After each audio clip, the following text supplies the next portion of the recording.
Primero que todo, siempre es importante hablar sobre algunos temas básicos del derecho constitucional y algunas frases célebres que nos ayudan a reflexionar un poco sobre este tema. Creo que el tema que hoy les traigo es sobre todo reflexión en cuanto a la jurisdicción constitucional y la importancia que tiene un tribunal constitucional en un sistema democrático. Es algo que generalmente no lo visualizamos como tal. Nos enseñan en la Facultad de Derecho a ver el derecho constitucional como un derecho de fuentes, de estructura organizativa del Estado y los procesos de garantía. Nos enseñan todos esos procesos. Más que eso, el tribunal tiene un papel fundamental y creo que es un pilar fundamental del sistema democrático costarricense e internacional. Primero todo nos dice que la expresión de derecho constitucional se encuentra ostensiblemente cargada de significado político. Ven qué interesante, porque se ha generado todo un tabú con relación al tema de la constitución política, la interpretación y el papel que juega el Tribunal Constitucional en la sostenibilidad de la justicia constitucional como tal. Por supuesto que hay un significado político, desde que el constituyente originario tiene la gran labor de elaborar una constitución política, existe un fuero de atracción de intereses políticos. En medio de estos intereses políticos, obviamente, existe una participación ciudadana. Entonces, ahí vemos un poco la representación del soberano, ¿verdad?, plasmada en esa constituyente, en esa Asamblea Nacional Constituyente. El artículo 16 de la Declaración de los Derechos Humanos del Ciudadano, aprobada en la Asamblea Nacional Francesa en 1789, señala que toda sociedad en la que no está asegurada la garantía de los derechos ni determinada la separación de los poderes no tiene constitución. Y a veces este concepto, que ya tiene muchos siglos, en realidad es un concepto que es muy actual, porque en primer lugar los países deben ser garantes de que la Constitución se cumpla. Pienso yo que desde los planes de gobierno de los partidos políticos hasta que llega ese partido político a ser partido oficialista, llegar al poder ejecutivo y su representación en el Parlamento, debe garantizar que se tome en consideración el establecimiento de esa separación de poderes y sobre todo asegurar esa garantía de los derechos fundamentales. Es decir, que es una obligación para el Estado y todo su cuerpo de establecer parámetros de constitucionalidad y de legalidad que permitan de alguna manera esa garantía. Entonces, ¿qué es lo que sucede? Que nosotros como ciudadanos necesitamos ese apoyo, necesitamos esa necesidad de que el Estado cumpla con sus obligaciones establecidas en el artículo 9 de la Constitución Política y otros artículos más adicionales a eso. Y lamentablemente ha sido una lucha constante para que esas libertades y garantías se establezcan plenamente en el sistema. Tenemos un sistema jurídico bastante complejo y creo yo que el Tribunal Constitucional, a partir de 1989 en Costa Rica, cuando se establece propiamente la jurisdicción constitucional de la Comisión de Soberanía, viene a jugar un papel importante a los inicios de los años 90. Pero existe una carga tremenda sobre los hombros del Tribunal Constitucional costarricense conforme van pasando las décadas. ¿Por qué? Porque lo he dicho, yo soy docente, 20 años aproximadamente en el ejercicio docente, y lo he dicho desde hace mucho tiempo atrás. Costa Rica vive una especie de ingobernabilidad en algunos sectores, y esto precisamente ha generado que la ciudadanía no vea una luz de esperanza en algunos temas relacionados con los derechos humanos y derechos fundamentales. No digo con esto que Costa Rica no sea garante de los derechos fundamentales. Creo que hay una disfuncionalidad de la gobernabilidad y el sistema político que ha entorpecido que el Estado logre satisfacer las necesidades. Y lo vemos con el tema de seguridad social, accesibilidad a los centros hospitalarios, etc.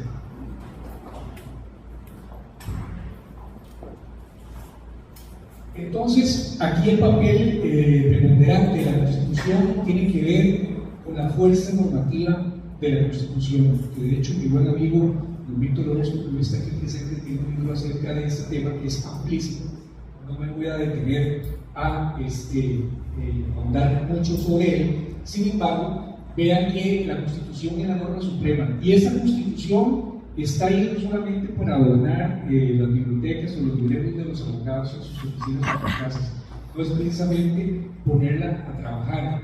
¿De qué manera? Bueno, precisando justamente un análisis de la separación de poderes que garantice precisamente el establecimiento de un orden jurídico, un orden de carácter público y también privado, para que precisamente todo poder público y privado estén sometidos a la Constitución. Entonces hablamos ya de los límites que establece la Constitución al poder.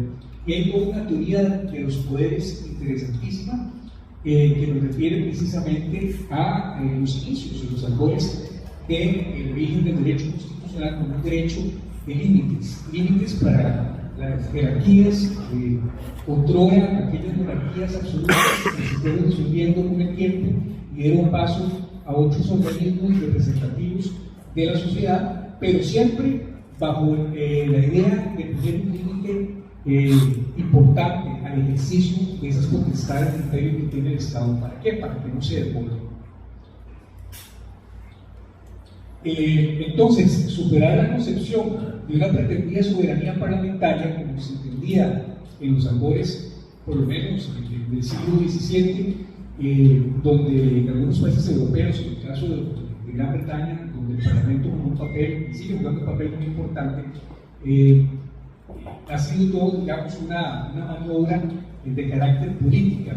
Sin embargo, en el caso de Latinoamérica, gozamos de algunos tipos de sistemas diferenciados de tutela efectiva de derechos fundamentales, sobre todo de control de constitucionalidad de las normas, en donde tenemos tribunales especiales que lo que realizan precisamente es ejercer una tutela judicial efectiva en materia de derechos fundamentales, de derechos humanos, de tal manera que se evita, digamos, un absolutismo centralizado del poder del Estado. Es decir, el Tribunal Constitucional contiene esos poderes a veces ilimitados, que es la gran preocupación de muchos autores sobre derechos humanos a nivel nacional e internacional, sobre el fenómeno que ocurre y que está ocurriendo, por lo menos en este siglo, en los últimos 10 años en Latinoamérica, que es precisamente un absolutismo del poder político centralizado en manos de algunos gobernantes, que bajo la necesidad del pueblo de ver complicado de alguna manera establecido un sistema que les cumpla y les prometa lo que posiblemente necesitan, porque en realidad muchas personas necesitan de la ayuda y la colaboración del Estado para seguir adelante. No es que el Estado sea un Estado benefactor en ese sentido, porque ya eso ha desaparecido, pero sí un Estado colaborador y servir con proyectos importantes para fuentes de empleo, etc. Pero resulta ser que eso se vuelve muy complejo para el Estado. Entonces, el soberano como tal ha sido demandante, y la Constitución ha sido un instrumento importante para obligar al Estado a través de los tribunales constitucionales para que se cumplan esas obligaciones constitucionales. Entonces, el objetivo de la Constitución prácticamente es establecer el Estado constitucional. Es decir, ya no hablamos solamente de un Estado de derecho, sino que hablamos de un Estado democrático y constitucional de derecho, en donde privan sobre todo los principios constitucionales como normas de carácter axiológico, los grandes valores constitucionales y ópticos que dan un valor y un soporte importante al sistema que cuentan los estados democráticos. Porque aquí sí hay que dejar algo muy claro. Yo, al menos particularmente, no creo que se establezca el orden jurídico constitucional en un estado que no sea democrático, que se dice ser democrático y termina siendo un estado paria, un estado totalmente autoritario, donde se respeta el orden jurídico, los regímenes jurídicos, y sobre todo el establecimiento de una constitución que tiene que ser respetada. Y lamentablemente en Latinoamérica, y Costa Rica no se escapa de eso, hemos tenido algunos rasgos de ese autoritarismo que pone en peligro el sistema democrático, el sistema de fuerzas, el sistema constitucional, al mismo Tribunal Constitucional. Entonces, el Estado debe organizarse ese poder a la luz de la Constitución política. La existencia del Estado significa un orden capaz de garantizar la preservación de la persona humana y la defensa de su dignidad a través de un pacto constituido por reglas que ordenan la vida en sociedad. Y aquí hay un punto interesante: no podemos ver la Constitución política como un efecto normativo, sino que tenemos que verlo también como un efecto integral, un efecto en armonía precisamente con el desarrollo social. Recordemos que hay un desarrollo antropológico, sociológico de la persona, y los efectos de desarrollo de la Constitución política en el momento en que existe una Asamblea Nacional Constituyente es precisamente por esa evolución que tenemos los seres humanos sistemática en el tiempo y espacio. Si nos hacemos un análisis retroactivo de la evolución constitucional, nos damos cuenta que se han dado en situaciones, cambios constitucionales en situaciones difíciles, de revoluciones, momentos difíciles económicos, en donde los gobiernos en ese momento han decidido restablecer el orden constitucional después de una serie de interrupciones de un sistema democrático. Entonces hay que ver un poco la necesidad que tiene la sociedad de satisfacer todas esas necesidades de forma integral. Y el reconocimiento y protección de los derechos de la persona es precisamente a través del poder político y su influencia, como les mencionaba, del Estado liberal, correspondiendo a partir de la premisa de promover el pleno desarrollo de la persona humana. El pleno desarrollo es un desarrollo integral. Hemos tenido casos en la Sala Constitucional donde la visión de los miembros del Tribunal Constitucional tiene que ser una visión integral de las problemáticas de la sociedad. O sea, en el momento que se interpone un recurso de amparo, un habeas corpus, no es solamente a veces por el tema de la violación de un derecho fundamental per se, sino es que tenemos que ir más allá, ver detalles importantes, la integralidad de esa persona, ¿verdad? Lo que es propiamente la plenitud del sentimiento humano en el ejercicio propio de sus vidas, de sus derechos a diario. Entonces, vean ustedes que existe un concepto antropogénico, un concepto donde el ser humano es el centro de atracción de los derechos fundamentales, y esto no hay que perderlo de vista. Y no nos tenemos que acostumbrar a que los poderes públicos afecten los núcleos esenciales de los derechos fundamentales y garantías de las personas. Debemos estar alertas siempre y constantes, y creo que la gran labor que tenemos como abogados y abogadas en la sociedad costarricense, en la sociedad en general, aquí tenemos colegas latinoamericanos también que nos han visitado, yo considero que la gran labor de este nuevo siglo es que nosotros como profesionales del derecho tengamos la responsabilidad social de instruir a la ciudadanía, a los que no son abogados, precisamente sobre los derechos fundamentales, ¿verdad? ¿Cuáles son esos mecanismos procesales que son necesarios para acudir? Y no solamente al Tribunal Constitucional, porque aquí hay que ser una salvedad, y es el hecho de que la justicia constitucional no solamente le parte al Tribunal Constitucional. La hegemonía o la participación del Tribunal en defensa de derechos humanos es importante bajo, digamos, un control de constitucionalidad, pero la tutela de derechos fundamentales también lo tienen los jueces ordinarios. En la sede administrativa, cuando hablamos del derecho administrativo, de las potestades públicas, los servidores públicos tienen la obligación también de cumplir con los principios constitucionales. Y esto es importante recalcarlo, y sobre todo ahora con el tema del control de constitucionalidad que se ha venido hablando también en este segmento. No quiero pensar mucho porque son muchos principios, sin embargo voy mencionando algunos como para ir dándole forma a la presentación. Ya el principio de supremacía de la Constitución, que tiene que ver con la fuerza normativa de esta, es precisamente el principio de coherencia normativa, el que interpreta las normas, el intérprete de las normas reduce el texto de la norma infraconstitucionales a lo que señala la Constitución. Aquí hay una labor importante del Parlamento, de las asambleas legislativas, en el sentido de que la creación de ley tiene que garantizar un cumplimiento exacto de lo que dice la Constitución, que yo llamo un efecto espejo. La Constitución política es una norma amplísima de carácter general, detallada sobre todo en derechos fundamentales, pero viene las leyes ordinarias a darle la importancia que se merece la Constitución. Es prácticamente que el activismo legal, la creación de norma, fortalece la Constitución política si esa ley garantiza los principios constitucionales. De hecho, no deberían existir tantas acciones de inconstitucionalidad o consultas si las leyes estuvieran mejor elaboradas en el Parlamento. Es decir, que el proceso de elaboración de las normas en el Congreso debería ser un proceso más armónico con la Constitución para evitar obviamente un sistema de revisión a posteriori de las normas.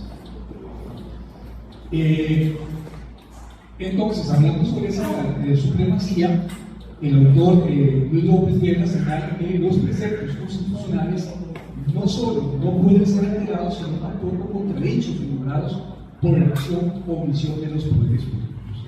Y eso es una forma de entender que el Estado no puede voltear la cara y dejar de prestar atención precisamente a sus obligaciones.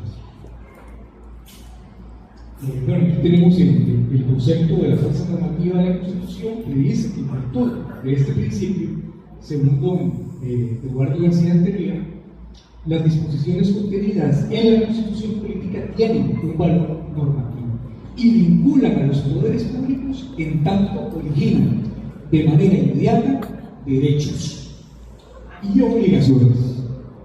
Por ello, su cumplimiento es exigible jurisdiccionalmente por medio de los tribunales y procesos constitucionales, procesos de garantía, otorgándose de preferencia en el ordenamiento jurídico sobre las leyes y las normas de inferior jerarquía que la contrarian. Un concepto por muchos conocidos sobre esta obra tan importante de don Eduardo García Antería. Entonces, ya ustedes lo saben muy bien, existe un principio jerárquico de las normas que logra establecer parámetros de exigencia, sobre todo en cuanto a esa jerarquización, en donde la Constitución tiene un papel preponderante, obviamente, por debajo de los tratados internacionales en materia de derechos humanos. Y esa soberanía constitucional a la que Pérez menciona como esa supremacía de la Constitución sobre los otros poderes públicos, prácticamente es una forma de establecer una simbiosis jurídica en cuanto a la conducta de las normas que logran expresar el contenido esencial de la Constitución.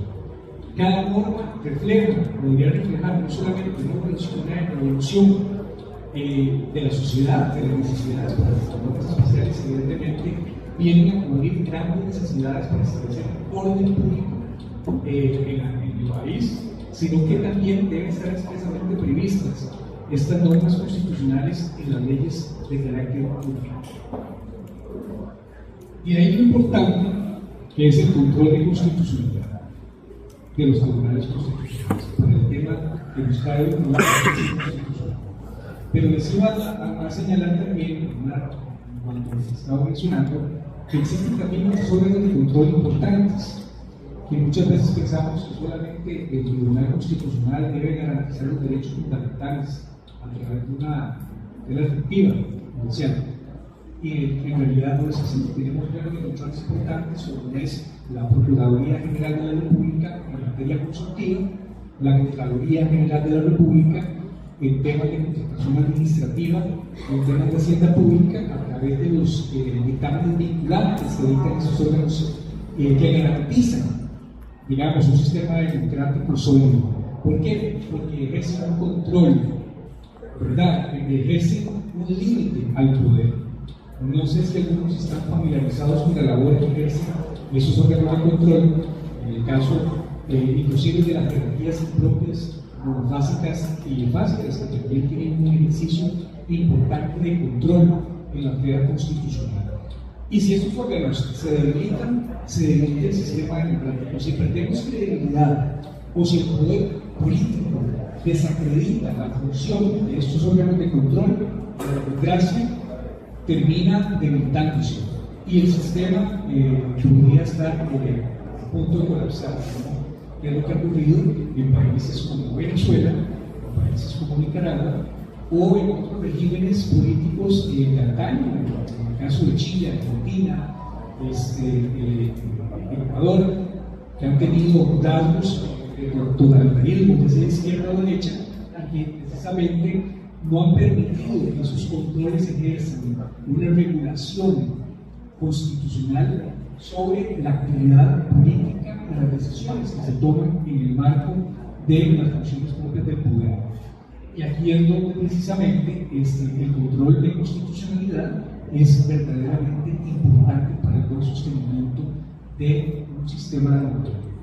La democracia votada, aquella democracia que nos enseñaba Sartori o algunos autores que le dieron mucho estudio y se prepararon sobre el tema de la democracia, ya se ha ido abocando. La democracia ahora no solamente es un sistema de representación de masas, sino que también ha tenido que irse fortaleciendo a través de sistemas que se han establecido, órganos constituidos precisamente, y uno de ellos es el Tribunal Constitucional. Hay una sentencia muy interesante de 1610, el caso Bohan versus Henry Agnes, sentencia emitida por el juez Lord Edward, que dice lo siguiente, que siempre me gusta mucho citarla: es verdad que Dios ha dotado a su majestad de excelente ciencia, grandes dotes naturales, pero su majestad no es docto en las leyes de su reino, y los juicios que conciernen a la vida, la herencia, no deben decidirse por la razón natural, sino por la razón y los juicios artificiales del derecho, el cual es un arte que requiere largo estudio y experiencia, antes de que un hombre pueda llegar a dominarlo. El derecho es la vara de oro de la virtud y la medida para sentenciar las causas de sus súbditos. Ojalá y algunos gobernantes tuviesen noción de esta frase, la interiorizaran un poco. Porque tener poder es muy sencillo. Gobernar no es nada fácil, pero garantizar la tutela efectiva de los derechos fundamentales en el ejercicio del poder político es algo que puede decantar o dar como resultado en un fracaso en un sistema democrático como gobierno o enaltecer los principios y valores constitucionales. Y hoy por hoy, Costa Rica, lamentablemente, se está encauzando en la misma línea de pensamiento de algunos sectores políticos latinoamericanos que han venido de alguna manera a socavar las bases de la credibilidad del derecho de la Constitución y sobre todo de la labor de los jueces constitucionales. Y esto es peligroso. Tal vez no lo dimensionemos tan fácilmente porque estamos acostumbrados aquí en Costa Rica a tener un sistema democrático bastante estable en comparación a otros hermanos países latinoamericanos que lamentablemente han sufrido de las violaciones de las guerrillas, y nosotros tuvimos una revolución en 1948 y desde entonces pues, hemos tenido algunos conflictos en países más por allá, pero no estamos acostumbrados a vivir un sistema muy sensible a los cambios políticos, militares, a nuestro ejército, pero no nos debemos confiar. Creo, estoy muy convencido que nuestro trabajo se convierte en una trinchera para fortalecer los principios y valores constitucionales. Es muy importante. No solamente por el derecho de la Constitución, sino para garantizar el derecho a familia, el derecho civil, el derecho a una jurisdicción contenciosa administrativa, artículo 49 constitucional, que también tutela efectivamente derechos fundamentales, la justicia penal, etc. Y bueno, el caso emblemático de Madison versus Marbury, ¿verdad? Que casi todos lo conocemos, pero aquí lo que destaca es esta frase: que cuando será la suprema ley del país, los jueces de cada estado estarán obligados a observarla, aun cuando hubiera alguna disposición contraria en la Constitución y en la ley de los estados. Si tal es el escrito, quienes están alcanzados por ellos, no hay diferencia entre actos prohibidos y actos permitidos. La distinción entre gobierno limitado y gobierno ilimitado queda a Bolivia. Vean qué preocupante. Qué preocupante para los tiempos actuales. Porque pareciera ser que ya a veces no se respeta el orden jerárquico de las normas. Y hablo del poder político. En algunos sectores, por supuesto, yo no generalizo, pero es un fenómeno que no solamente ha afectado a Costa Rica, ha afectado a Latinoamérica y a Europa también.